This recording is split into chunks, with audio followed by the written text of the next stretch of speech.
They came as a group to oppose Moses and Aaron and said to them, "You have gone too far. The whole community is holy, every one of them. The Lord is with them. Why then do you set yourselves above the Lord's assembly?" When Moses heard this, he fell face down. Then he said to Korah and all his followers, "In the morning the Lord will show who belongs to him and who is holy, and he will have that person come near him." Moses also said to Korah, "Now listen, you Levites. Isn't it enough for you that God of Israel has separated you from the rest of the Israelite community and brought you near himself to do the work of the Lord's tabernacle and to stand before the community and minister to them? He has brought you and all your fellow Levites near himself. But now you are trying to get the priesthood too. It is against the Lord that you and all your followers have banded together. Who is Aaron that you should grumble against him?" Then Moses summoned Dathan, Abriam, and the sons of Eliab, but they said, "We will not come. Isn't it enough that you have brought us up out of a land flowing with milk and honey to kill us in the wilderness, and now you also want to lord it over us? Moreover, you haven't brought us into a land flowing with milk and honey and given us an inheritance of fields and vineyards. Do you want to treat these men like slaves? No, we will not come." Then Moses became very angry and said to the Lord, "Do not accept their offering. I have not so much as taken a donkey from them, nor have I wronged any of them." Moses said to Korah, "You and all your followers are to appear before the Lord tomorrow, you, they, and Aaron. Each man is to take his censer and put incense in it, 250 censers in all, and present it before the Lord. You and Aaron are to present your censers also." So each of them took his censer, put burning coals and incense in it, and stood with Moses and Aaron at the entrance of the tent of meeting. When Korah had gathered all his followers in opposition to them at the entrance of the tent of meeting, the glory of the Lord appeared to the entire assembly.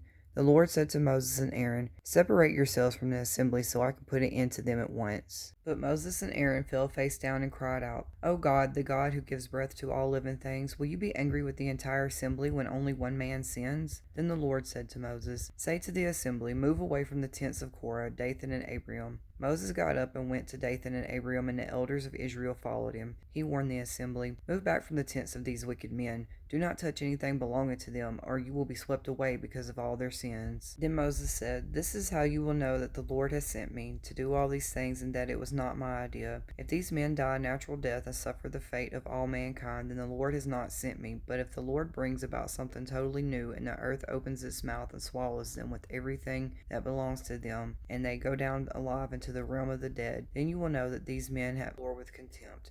As soon as they finished saying all this, the ground under them split apart, and the earth opened its mouth and swallowed them and their households, and all those associated with Korah together with their possessions. They went down alive into the realm of the dead with everything they owned. The earth closed over them, and they perished and were gone from the community. At their cries, all the Israelites around them fled, shouting, "The earth is going to swallow us too!" And the fire came out from the Lord and consumed the 250 men who were offering the incense. "Tell Eleazar, son of Aaron the priest, to remove the censers from the charred remains and scatter the coals some distance away, for the censers are holy." The censers of the men who sinned at the cost of their lives hammered the censers into sheets to overlay the altar, for they were presented before the Lord and have become holy. Let them be assigned to the Israelites, as the Lord directed him through Moses. This was to remind the Israelites that no one except a descendant of Aaron should come to burn incense before the Lord, would become like Korah and his followers. The next day the whole Israelite community grumbled against Moses and Aaron. "You have killed the Lord's people," they said. But when the assembly gathered in opposition to Moses and Aaron and turned toward the tent of meeting, suddenly the cloud covered it, and the glory of the Lord appeared. And the Lord said to Moses, "Get away from this assembly so I can put an end to them at once." And they fell face down. Then Moses said to Aaron, "Take your censer and put incense in it, along with burning coals from the altar, and hurry to the assembly to make atonement for them. Wrath has come out from the Lord, and the plague has started." So Aaron did as Moses said and ran into the midst of the assembly. The plague had already started among the people, but Aaron offered the incense. He made atonement for them. He stood between the living and the dead, and the plague stopped. The Lord said to Moses, "Speak to the Israelites and get 12 staffs from them, one from the leader of each of the ancestral tribe. Write the name of each man on his staff. On the staff of Levi, write Aaron's name, for there must be one staff for each head of the ancestral tribe. Place them in the tent of meeting in front of the ark of covenant where I meet with you. The staff belonging to the man I choose will sprout, and I will rid myself of the constant grumbling against you by the Israelites." So Moses spoke to the Israelites, and their leaders gave him 12 staffs, one for the leader of each of their ancestral tribes, and Aaron's staff was among them. Moses placed the staffs before the Lord in the tent of the covenant law. The next day Moses entered the tent and saw that Aaron's staff, which represented the tribe of Levi, had not only sprouted but had budded, blossomed, and produced almonds. Then Moses brought out all the staffs from the Lord's presence to all the Israelites. They looked at them, and each of the leaders took his own staff. The Lord said to Moses, "Put back Aaron's staff in front of the ark of the covenant law to be kept as a sign to the rebellious. This will put an end to their grumbling against me, so that they will not die."